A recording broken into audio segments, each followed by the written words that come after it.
Bom, vamos lá. Hoje, uma aulinha básica sobre gatilho mental.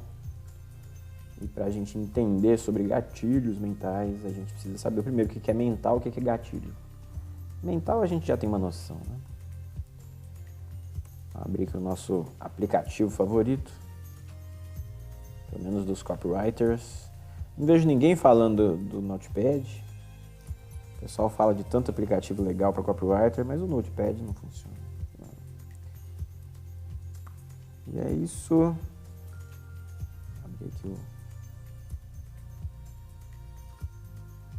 o bate-papo, que daqui a pouco chegam peoples. Eles vão querer conversar aqui.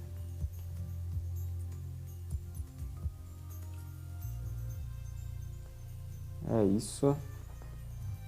Então, gente, o que eu quero ressaltar para quem está acompanhando aí? O seguinte, a gente vai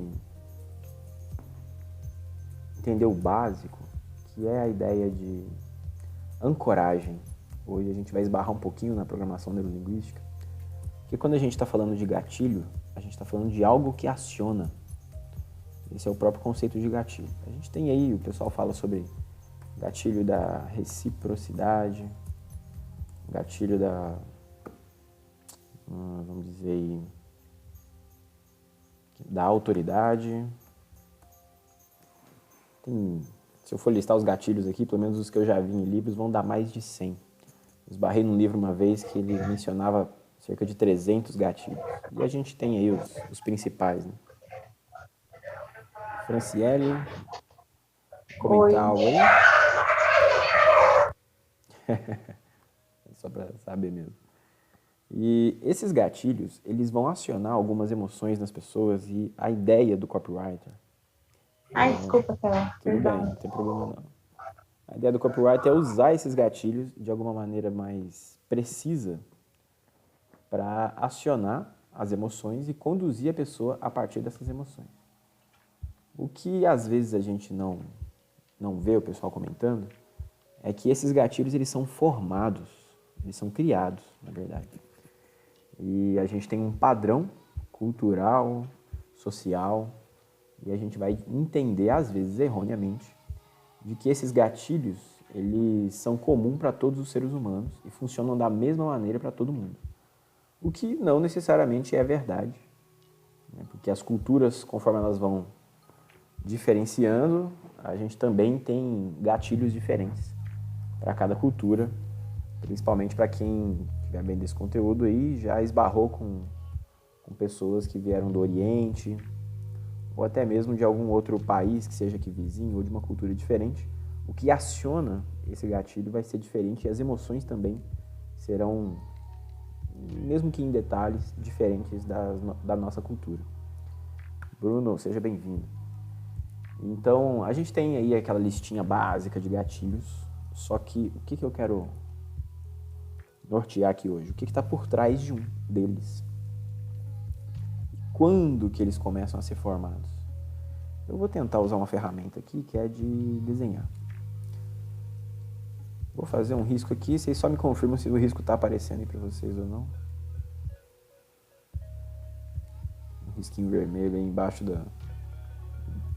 do texto autoridade. Está aparecendo para vocês? Ou o recurso não está ok aqui? Beleza. Então o que eu vou fazer? Vou desenhar um morrinho para a gente poder entender o que acontece aqui. Cadê? Show. Show. O que eu estou querendo fazer com isso? Vamos supor que a pessoa ela está assistindo ou está lendo o seu conteúdo e você está conduzindo ela por uma emoção aqui. Você começa a incitar e se aprofundar por uma emoção e ela começa a ser vivificada dentro dessa pessoa, essa emoção, ou eliciada. Ela vai subindo esse morro, vamos colocar aqui o topo do morro como sendo o ápice da emoção. E a gente espera que quando chegar no ápice dessa emoção, essa pessoa esteja apta para tomar uma atitude. E quando a gente vai chegar quase lá em cima, no topo dessa emoção, aqui, nesse ponto, é o momento em que a gente vai acionar um gatilho para a gente estabelecer ele, para a gente criar ele. Então vamos dar um exemplo básico aqui. Vamos usar com animais, que vai ficar mais fácil. Eu acredito que todos aqui da sala já viram aquele documentário lá dos primatas. Se não viram, eu acho que eu fiz referência nele em umas aulas anteriores. Ele lida com o comportamento instintivo. Mas vamos pegar um exemplo aqui de cachorro e depois eu vou explicar o porquê que esse exemplo de cachorro cabe bem. O cachorro vai ficando com fome e ele vê o dono chegando.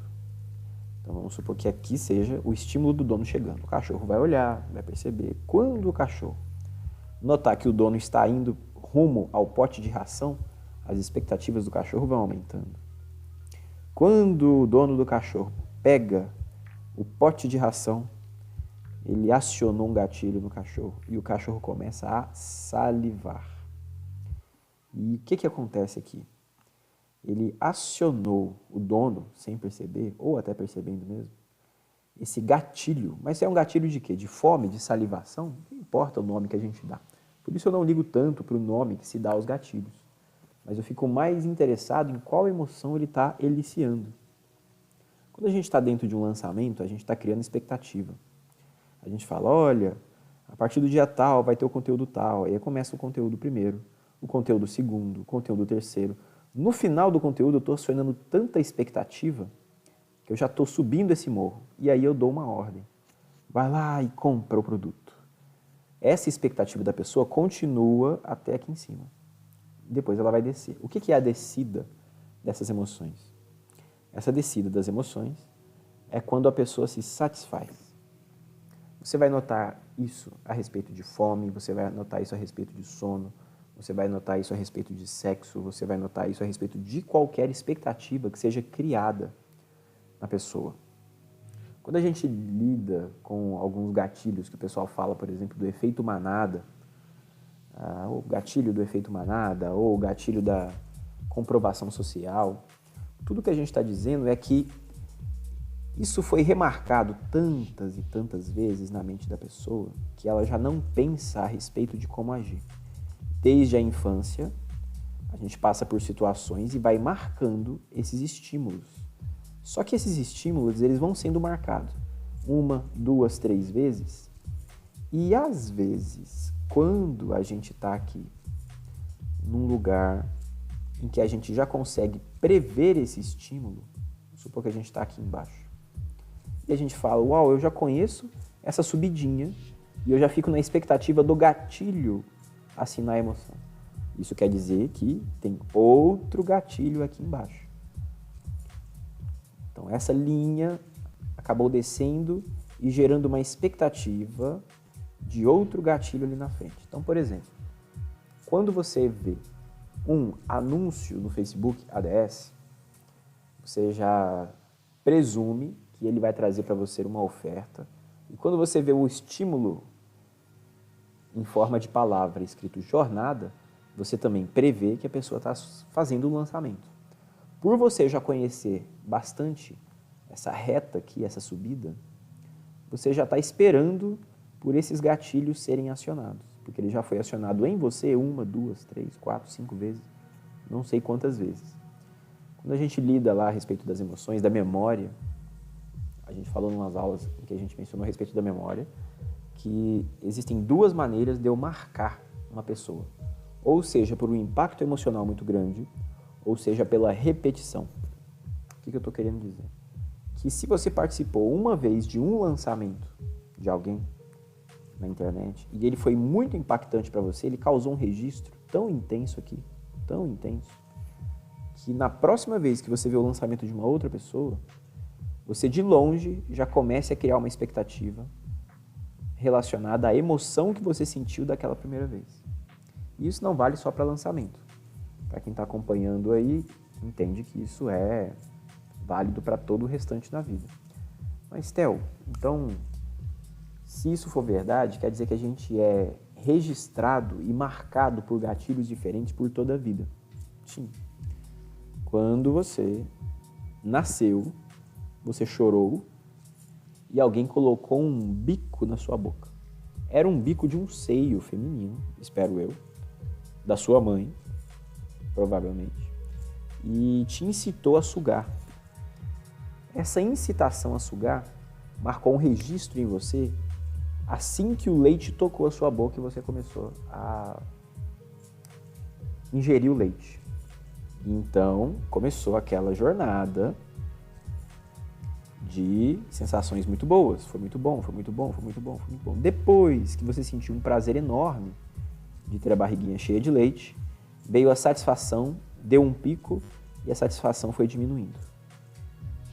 A mesma coisa aconteceu na segunda vez que você colocou um bico novamente, de um seio novamente, na sua boca, provavelmente alguns minutos depois ou algumas horas depois.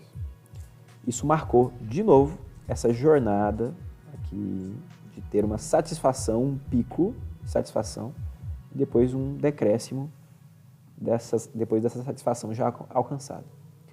Na terceira vez, quando você encostou o bico na sua boca, você já sabia o que viria. Então você ansiava por ele. Ansiava, até alcançar o ápice da satisfação. E isso descer de novo. Desde o primeiro dia de vida, a gente tem estímulos que são orais, que são auditivos, que são sinestésicos, e a gente vai se aprimorando na realização dessa satisfação e colocando gatilhos cada vez mais prévios dessa expectativa, porque eu estou atrás do ápice, eu estou atrás da satisfação. Quando a gente vê um vídeo, por exemplo, de um gatilho mental da conformidade social, vocês podem procurar no YouTube, inclusive eu vou até colocar aqui para a gente ter uma noçãozinha, para quem estiver vendo na gravação vai clarear um pouquinho mais. Vamos supor aqui que a gente tem, supor não, a gente vai ver o vídeo aqui, de pessoas que vão entrar no elevador, social, elevador. Elas vão entrar no elevador, só que ao contrário de uma única pessoa, todas as outras vão ficar de costas para a porta.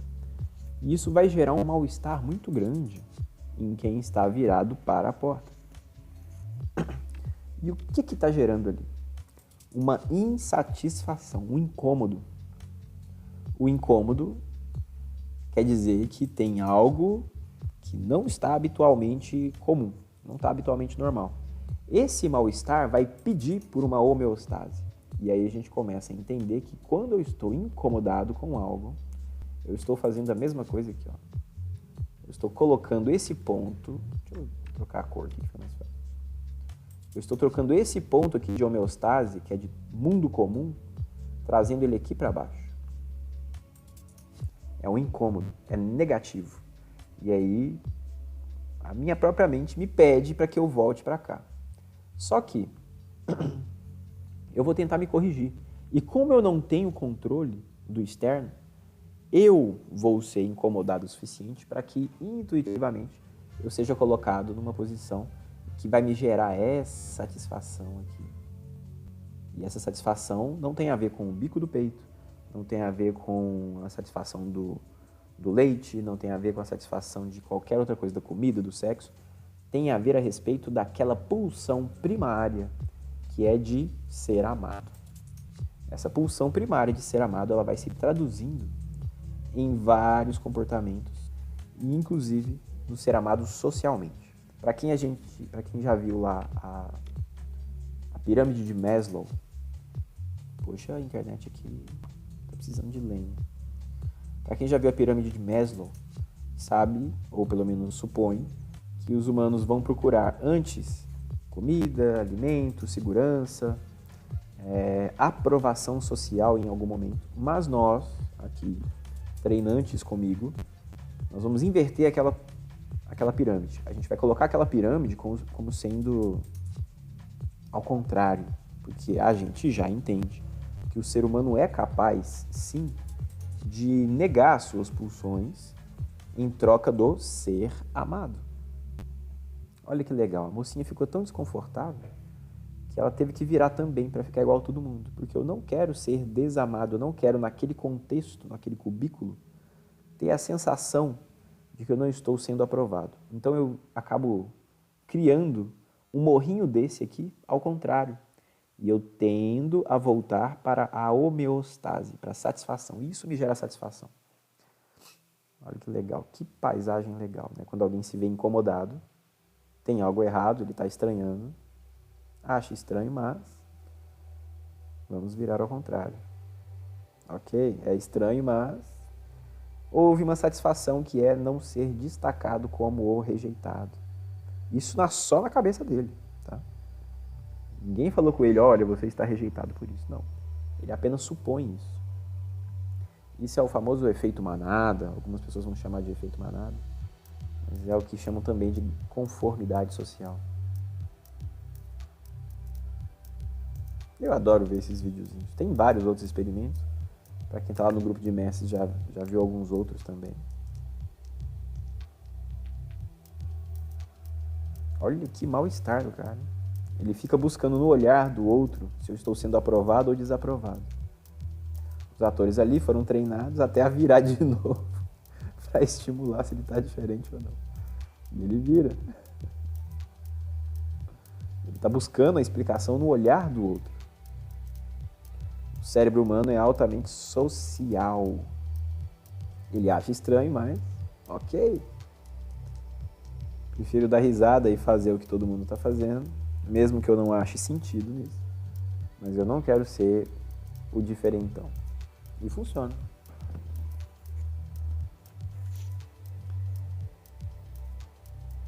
Doutor Bruno chegando aí também. Fica à vontade, a gente está vendo aí sobre a formação de um gatilho. E aí eu comentei lá no grupo que eu ia falar como criar um gatilho. E a explicação será praticamente a mesma. Vou apagar aqui esse novo recurso de alta tecnologia que é... Ô, Theo. Diga. Não, parece fila também, né? Quando tem um montão de gente assim, um faz uma fila, de repente você nem tá na fila, de repente tem um monte de nego atrás de você, é muito engraçado também. Eu lembro de um acontecimento que eu induzi, na verdade. Eu treinava hipnose para entretenimento com um grupo de pessoas e a gente ia para uma praça pública para oferecer a experiência de passar pelo transe hipnótico para as pessoas mesmo na rua. E enquanto a gente estava treinando as técnicas de hipnose, a gente também estava destravando algumas pessoas que tinham essa timidez. Porque para conduzir no processo hipnótico, você tem que transmitir muita segurança. Então, caso você se expresse ser tímido ou inseguro, todo o processo de hipnose ele pode estar comprometido. Então, isso já vale uma dica aí para quem mexe com lançamento, para conduzir o seu expert a ter muita segurança a respeito do que fala. Então, se ele está mentindo, pode ser que ele não vá ter uma segurança muito boa a respeito do que ele está ensinando, mas tudo bem. Se ele está falando a verdade, vai ficar mais fácil e natural isso. Mas eu lembro que uma vez a gente precisava ter essa experiência de treinar uma determinada pessoa que estava sendo mentorada ali a respeito de hipnose. E eu precisava que tivessem pessoas ali circulando, cercando aquela cena. Eu então peguei o meu celular, liguei a câmera, liguei o flash da câmera e levantei a câmera bem alto e tomei uns 3 passos de distância, como se eu realmente estivesse filmando. Tudo bem que eu estava filmando, mas eu queria que as pessoas em volta estivessem notando que eu estava filmando. Como quase se eu estivesse pedindo licença para quem estivesse ali em volta, para que elas me notassem, para que elas vissem que eu estava filmando algo. Quando eu ligo o celular e estou filmando, eu dou para elas inconscientemente a autorização para olhar. Porque já que eu estou filmando, isso vai ser exibido para pessoas, para outras pessoas. Então tudo bem eu olhar o que está sendo filmado. Foi questão de 1 minuto e meio, mais ou menos. Tinha uma roda enorme de pessoas que estavam vendo o que estava acontecendo, porque eu estava filmando um ser humano, um homem, fazendo um processo hipnótico em outro homem, em outra pessoa. E como eu estava ali sendo essa figura de autorização inconsciente para que vissem, para que cercassem, para que fossem espectadores, tudo porque eu estava segurando uma câmera. E isso já deu para elas a autorização, inclusive. Então, eu não chamei ninguém, mas eu dei o recado de que podiam ver e que algo estava acontecendo ali. Ao mesmo tempo que eu estabeleci uma expectativa, eu também dei a autorização para eles virem, para eles se reunirem ali à volta. E funcionou muito bem, e o pessoal da hipnose notou que isso funcionava e começou a usar esse recurso, né, essa estratégia para poder atrair o olhar das pessoas. E muita gente, esses artistas de rua, às vezes eles usam estratégias assim também, né, não tão tecnicamente expostas assim, mas funciona bastante. É só uma maneira. Agora, quem estava acompanhando, quem estava olhando, se ficasse ali mais tempo, eles veriam que depois do processo hipnótico, depois do treinamento que a gente fez com o pessoal, a gente ia fazer de novo, mas agora com outras pessoas. E era interessante pra gente que isso fosse feito com outras pessoas. Então eu fazia de novo, ligava o meu celular, e aí então eu ia estabelecer um padrão. Quando eu estabeleço um padrão, eu vou de novo fazer o mesmo desenho aqui, para marcar de novo. Eu criei um ponto de interesse, de estranheza, e estou gerando uma experiência com uma expectativa de algo e dou para ela o ápice da experiência e depois isso diminui. Essa intensidade dessa emoção vai diminuir. Quando eu, pela segunda vez, ligo a câmera numa cena parecida, eu já apontei para ela que todo esse cenário vai ser feito. Então ela já supõe que isso vai ser repetido. Ela está buscando um padrão. O cérebro do humano, ele é feito para identificar padrões, pelo menos a parte analítica dele está buscando sempre padrões. Quando eu venho no meio do projeto e quebro esse padrão, eu quebrei essa repetição que a mente das pessoas que estariam olhando já esperavam ou esperariam, eu fiz o que seria uma quebra de padrão. E isso normalmente é muito interessante para o marketing. Todos vocês que estão escrevendo textos estão buscando exercer essa quebra de padrão. Porque a quebra de padrão traz a pessoa de novo para uma experiência como se ela estivesse aqui nesse momento pela primeira vez. Isso causa aquele tique de curiosidade, de uau, o que será que está acontecendo? Só que quando ela vê que é a mesma coisa que ela já viu, o interesse perde, não tem mais interesse. Então muitos de vocês, quando vê lá um anúnciozinho bonitinho, diferente, que talvez vocês nunca viram, chamou a atenção. Quando você vê o expert falando assim, participe comigo da jornada tal, que vai durar durante 3 dias, serão aulas ao vivo, totalmente gratuitas, você já sabe de todo esse roteiro aqui. Ó. Então aqui, quando ele fala essas palavras, para você foi o gatilho para que você cometa uma atitude, ou talvez sair do vídeo, ou talvez tirar print para colocar no grupo de copywriters, não sei qual vai ser a atitude. Mas esse gatilho te aciona para uma outra coisa. Por quê? Porque todo esse roteiro já te é conhecido. E você já não tem mais essa satisfação, porque esse pico aqui já não te causa a mesma emoção. Precisaria de algo diferente te chamar a atenção e te levar para esse ponto aqui, ó, mais alto. Quando você se depara com um anúncio muito diferente, que te dá uma experiência diferente, você tem um espasmo aqui, ó, muito diferente. E você fala, uau, aquela é minha nova referência de experiência para esse gatilho aqui. Seja um anúncio, seja o Theo ligando o celular na praça, seja o seu telefone tocando, vocês provavelmente já tiveram a experiência de trocar o toque do telefone. E isso estranha no começo. Às vezes, você até estranha tanto ao ponto de falar, será que é o meu? Ó, é mesmo, eu troquei o toque do telefone. É o meu celular. Só que quando você coloca aquele toque de telefone para ser o seu despertador de manhãzinha, talvez, quando vem esse gatilho aqui, de toque de telefone, essa emoção que te leva aqui, esse pico de emoção, seja uma emoção ruim. Então, quando vem esse gatilho do toque do telefone como despertador, de manhãzinha cedinho, você toma muita raiva. E aí basta alguém perto de você tocar essa música de novo, que você vai ter qual emoção? Aquela mesma que você está acostumado, porque ele virou o gatilho desse trajeto aqui, que é uma emoção ruim. Então, de novo, importa qual seja o gatilho? Não. Importa qual seja a emoção que ele desencadeia. As pessoas vão olhar para a forma, vocês devem olhar para o conteúdo. As pessoas, se todo mundo entrar e comprar no meu produto, as outras pessoas vão comprar também. Quem garante? Os motivos do porquê ela comprou são muito mais importantes do que o próprio efeito manada.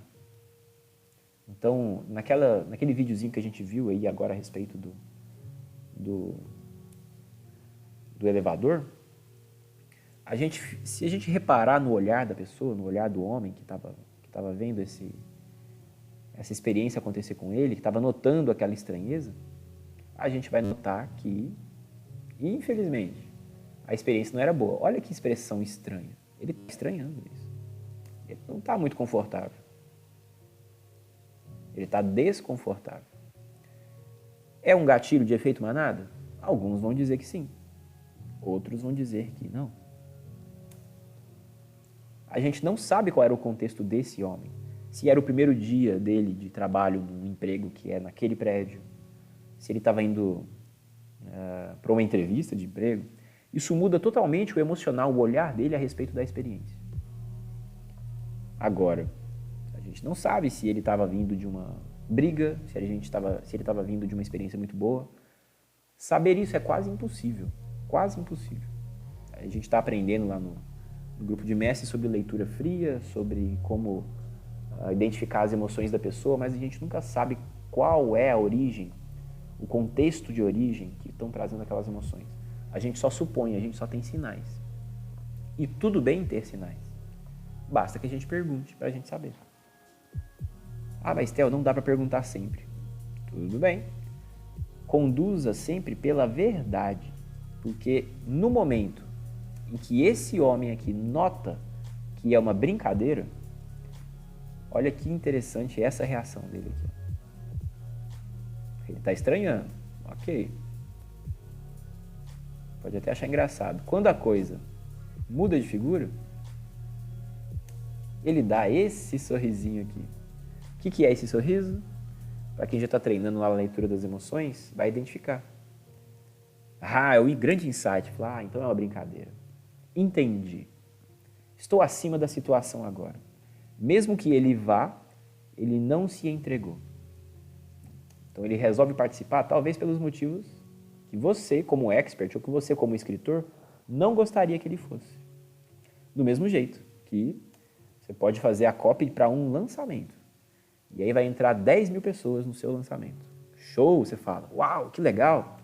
Só que dessas 10 mil pessoas, vamos supor que 9 mil entraram só para saber as suas táticas de lançamento. Nenhuma delas vai comprar. Então você errou. Você errou no motivo. Você parece que tem o retorno que você queria. A forma é a mesma, mas o conteúdo é diferente. Então, para a gente ver uma diferença entre essa expressão e um outro vídeo, que eu acho que eu passei para o pessoal também lá no grupo de mestres, mas eu vou ver se tem ele aqui. É de conformidade social também, mas é o do... Não é do elevador. É da sala de espera.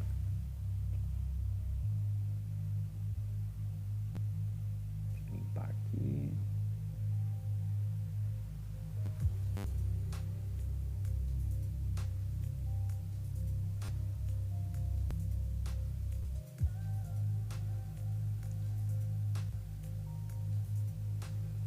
O meu navegador fica tão lento quando está funcionando esses aplicativos.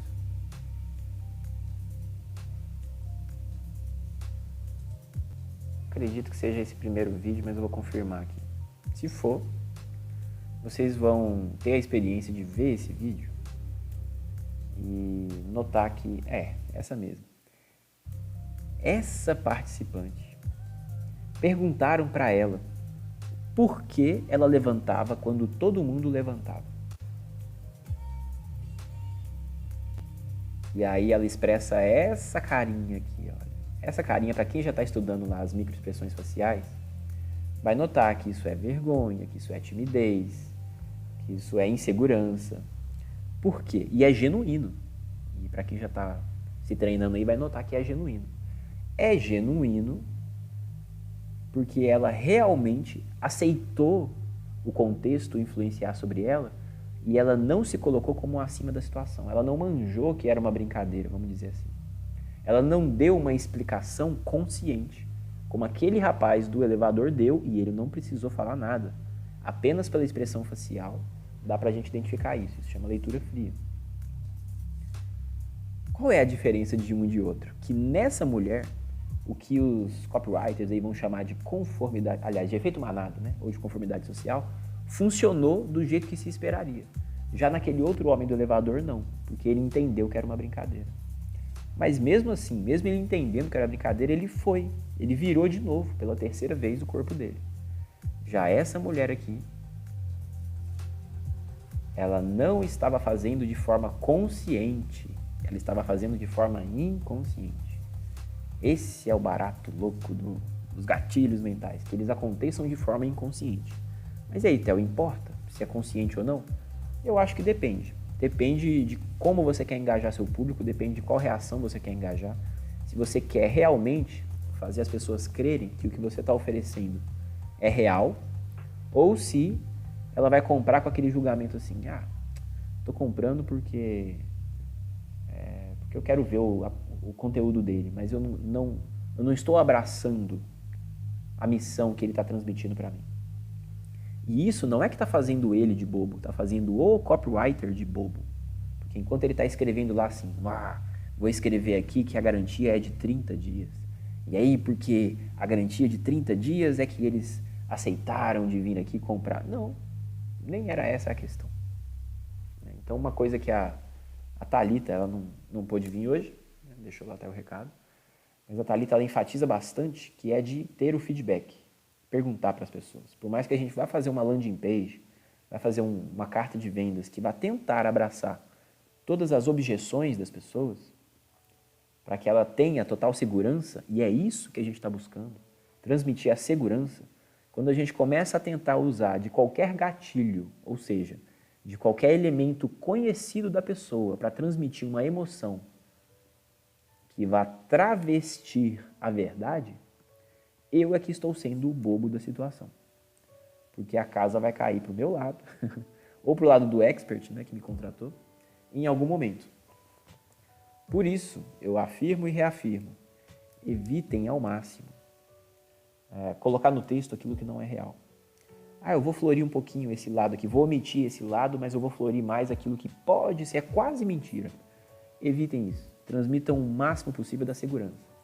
Mais vale um produto mais ou menos que transmita total segurança do que um produto ruim que vai travestir a verdade e daqui a pouquinho as pessoas vão notar e elas vão difamar, com certeza elas vão falar lá nos comentários, elas vão vazar isso. E alguém até colocou lá no grupo uma fotinho, né, de alguém que não cumpriu com a promessa.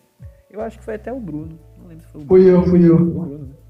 O rapaz não cumpriu com a promessa, né, de vender o produto com a honestidade que ele prometeu. E aí, Foi aqui alguém colocou. Foi aqui no Rio. Foi no Rio? Foi aqui no Rio, Theo. Aqui eles têm isso aí de quando, tipo, toma uma volta, né, como a gente diz aqui, coloca nos grupos, aí já era, né? Sim. Aí quando vira massa, já era. E acontece. Então, vamos usar o familiar? Vamos acionar o gatilho que as pessoas já conhecem? Vamos. Desde que o final que ela está esperando, a expectativa que ela está esperando, seja real. E isso é muito pesado, vou usar essa expressão, quando a gente está lidando com experts que são do mercado financeiro, experts que são de produtos ou de serviços que estão com uma promessa muito alta. Alguns vão até chamar a respeito de nicho black, às vezes, quando tem a promessa muito forte. Eu não colocaria dessa maneira, mas qualquer produto em que eu vou colocar uma oferta muito apelativa e que ele não entrega aquilo. Se ele não entrega aquilo, eu só tô esperando que o meu print vá aparecer em algum grupo aí de marqueteiros e alguém falando muito mal de mim e o meu filme sendo queimado. E aí a credibilidade, a confiança, que era justamente aquilo que todo copywriter está buscando estabelecer entre o leitor e ele, ela vai por água abaixo. E De novo, só reforçando aqui como criar um gatilho muito simples. Gera a expectativa de algo. Opa, tem aqui uns 2 minutinhos, dá para fazer. Gera a expectativa de algo.